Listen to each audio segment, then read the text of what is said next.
আল্লাহ পাকের দরবারে একবার শুকরিয়া আদায় করি আমরা যে এখানে একত্রিত হতে পেরেছি আলহামদুলিল্লাহ।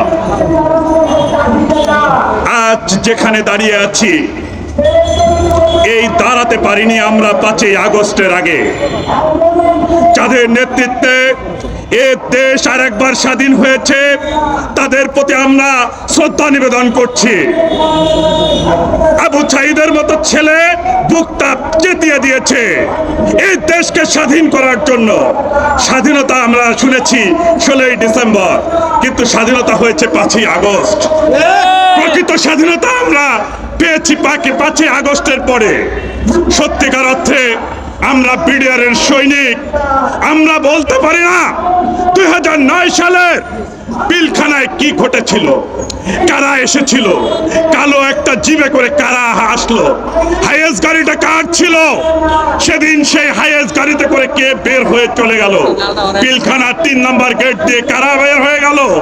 আমরা জাতি আজকে আমরা ঐক্যবদ্ধ হয়ে জানতে চাই। আমরা কি জানতে পারি না? আমাদের প্রশ্ন হচ্ছে আসিফ নজরুল স্যার, আপনাকে এখানে বসিয়েছি আমরা, স্বরাষ্ট্র উপদেষ্টা মহোদয় আপনাকে আমরা এখানে বসিয়েছি, ছাত্র জনতা বসিয়েছে, এ দেশের জনগণ বসিয়েছে আপনাকে। আপনাকে অন্য কেউ বসাই নেই। শেখ হাসিনার দাবিদারি করার জন্য আপনাকে ওখানে বসানো হয় নাই। এখানে বসিয়েছে বাংলাদেশের জনগণের কথা বলার জন্য, এই পিলখানা হত্যার কথা বলার জন্য।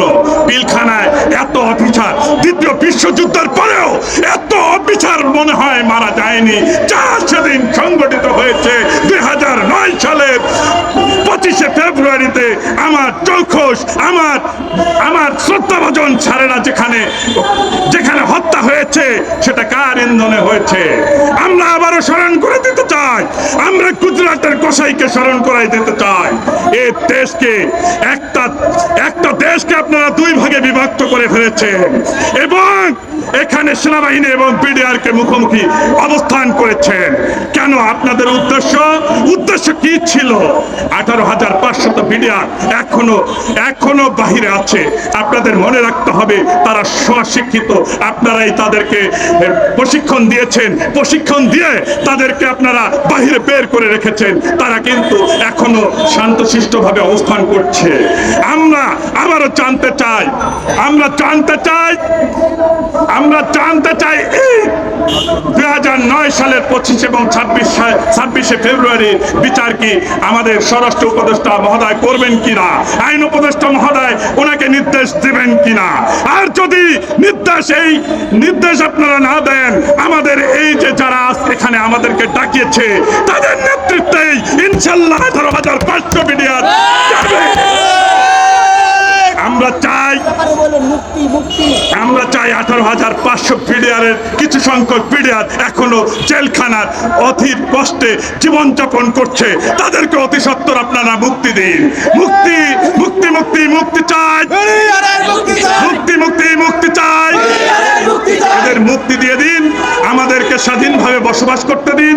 এদেশের সন্তান আমরা প্রত্যেকটি ইঞ্চি মাটি এদেশকে রক্ষা করার জন্য আমরা যখন সরকার আমাদেরকে ডাক দেবে, আমরা ইনশাল্লাহ সেনাবাহিনীর পাশে থেকে কাঁধে কাঁধ মিলে আমরা তাদের সঙ্গে যুদ্ধ করতে প্রস্তুত আছি, থাকবো।